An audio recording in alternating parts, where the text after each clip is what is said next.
As we navigate the complexities of modern life, it's becoming increasingly evident that our bodies are aging faster than we may realize. While genetics, stress, and nutrition all play a role in this process, there's a deeper issue at play. Our bodies are not being given sufficient time to recover at the cellular level, which is crucial for maintaining overall health and resilience. In this video, we'll delve into the fascinating world of autophagy, a highly coordinated quality control system that operates within every cell, and explore how fasting and time-restricted eating can be used to support this process. Autophagy, a term derived from the Greek words auto, meaning self, and phagi, meaning eating, refers to the process by which cells recycle and remove damaged or dysfunctional components. This mechanism is essential for maintaining cellular health, as it allows cells to conserve resources, preserve function, and protect against the accumulation of cellular damage associated with aging and disease. The concept of autophagy has gained significant attention in recent years, particularly after the work of Yoshinori Ohsumi, who was awarded the 2016 Nobel Prize in Physiology or Medicine for his discoveries on the mechanisms of autophagy. To understand how autophagy works, it's helpful to imagine a city with a sophisticated waste management system. Over time, the city accumulates waste, broken machinery, and outdated infrastructure, which must be removed and recycled to maintain efficiency and stability. Similarly, autophagy is the cellular cleanup system that captures damaged components, packages them in vesicles, and delivers them to lysosomes, where they are broken down and recycled into new building blocks. This process is often described as a cellular maintenance program, as it preserves function, conserves resources, and helps protect against the accumulation of cellular damage. The regulation of autophagy is a complex process that involves two major signaling pathways, mTOR and AMPK. mTOR, which stands for Mechanistic Target of Rapamycin, is strongly associated with nutrient abundance, protein synthesis, and cellular growth. When nutrients are plentiful, mTOR tends to stay active, and the cell receives the signal to build, store, and proliferate. On the other hand, AMPK, which stands for adenosine monophosphate activated protein kinase, is activated when energy availability is lower. AMPK is often described as an energy sensor, as it shifts the cell toward conservation, efficiency, and repair when cellular energy is limited. The balance between these two signaling pathways is crucial, as a cell cannot be fully in growth mode and fully in cleanup mode simultaneously. Frequent eating can blunt the signaling environment that favors autophagy, while fasting can shift the balance in the opposite direction. This is where intermittent fasting becomes relevant, as it allows the body to shift toward fat oxidation and cellular maintenance pathways when food intake is restricted for a period. The science behind intermittent fasting is complex, and the optimal duration for inducing autophagy is still a topic of debate.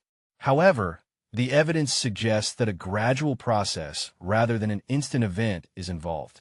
During the first several hours after eating, the body is still using circulating nutrients and stored glucose. As the fast continues, insulin declines and glycogen stores begin to fall. For many people, the shift becomes more noticeable somewhere in the 12 to 16-hour range, especially when combined with a consistent time-restricted eating pattern. Researchers such as Sachin Panda have emphasized the importance of time-restricted feeding as a way to better align eating behavior with circadian biology. By restricting the eating window to a certain period, the body can enter a state of autophagy, which can have numerous health benefits, including improved insulin sensitivity, stress resistance, and markers of metabolic health. The 16:8 schedule, which involves fasting for 16 hours and eating within an 8-hour window, is a popular and sustainable approach to intermittent fasting. In addition to its effects on autophagy, intermittent fasting has been shown to support mitochondrial remodeling and renewal, which is essential for maintaining cellular efficiency over time. Mitochondria are the energy-producing structures of the cell, and they are highly sensitive to metabolic stress. Fasting can also stimulate the production of brain-derived neurotrophic factor, BDNF, which is associated with brain plasticity, learning, and neural resilience. BDNF is frequently discussed as one of the pathways that may help explain the cognitive benefits linked to metabolic stress and intermittent fasting. When it comes to implementing intermittent fasting, consistency is key. It's not necessary to force extreme deprivation to get started. Instead, focus on creating a pattern that the body can repeat. During the fasting window, plain water, black coffee, and unsweetened tea are all acceptable options. The key principle is to avoid anything that meaningfully raises insulin or interrupts the fasted state. Fasted exercise, such as light to moderate training, can also be beneficial, as it can help reinforce some of the same metabolic pathways associated with AMPK activation and fat oxidation. One of the most common concerns about intermittent fasting is muscle loss. However, the evidence suggests that fasting alone does not automatically cause muscle loss. What matters more is total protein intake, resistance training, and how aggressive the overall energy deficit becomes. In a reasonable intermittent fasting pattern, muscle preservation is entirely compatible with the protocol when protein intake and training are handled properly. In fact, fasting can also support higher growth hormone signaling, which may help preserve lean mass under the right conditions. So, what can we take away from this discussion on autophagy and intermittent fasting? Autophagy is a critical cellular maintenance system that clears out damaged cellular material, recycles useful components, and helps preserve cellular efficiency over time. Fasting appears to be one of the most practical lifestyle tools we have for encouraging this process. Not because it's magical, but because it creates the metabolic conditions in which repair becomes more likely. By incorporating intermittent fasting into our lifestyle, we can give our bodies the space and time they need to clean and repair themselves, which can have numerous health benefits, including improved metabolic health, increased resilience, and potentially healthier aging. As we conclude this discussion, it's essential to remember that intermittent fasting is not a one-size-fits-all approach. It's crucial to listen to our bodies and find a pattern that works for us.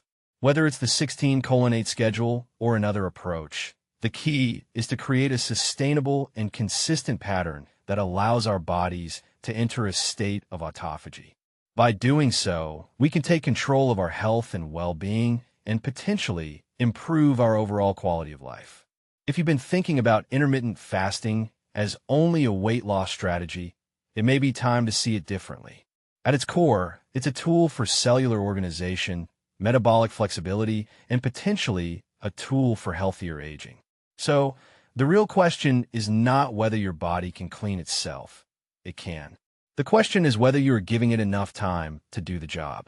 In conclusion, autophagy and intermittent fasting are powerful tools that can help us take control of our health and well-being. By understanding the science behind these concepts and incorporating them into our lifestyle, we can potentially improve our metabolic health, increase our resilience, and live healthier, more fulfilling lives. If you're interested in learning more about autophagy and intermittent fasting, be sure to like and subscribe to our channel for more in-depth discussions and analysis. Additionally, please comment below with your thoughts and questions, and we'll do our best to address them in future videos. Thank you for watching, and we look forward to exploring more topics in the world of health and wellness.